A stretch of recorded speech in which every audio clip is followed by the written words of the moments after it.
সহযোদ্ধা, আপনারা ছিলেন আমাদের ঢাল হয়ে। ছাত্র জনতার পাশে ছিল সাধারণ জনতা।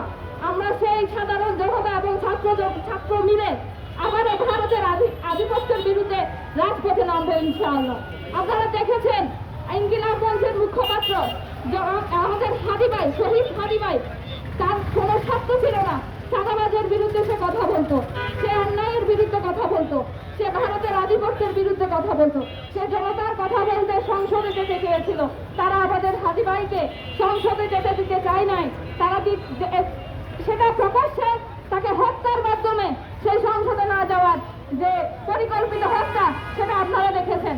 প্রিয় সংগ্রামী ছাত্র এবং জনতা, আপনারা সবাই সচেতন হয়ে আপনারা আপনাদের যে নির্বাচনের ভোট দিবেন সেটা যোগ্য ব্যক্তিকে ভোট দিবেন, ব্যক্তিকে ভোট দিবেন, কোনো দলকে ভোট দিবেন না।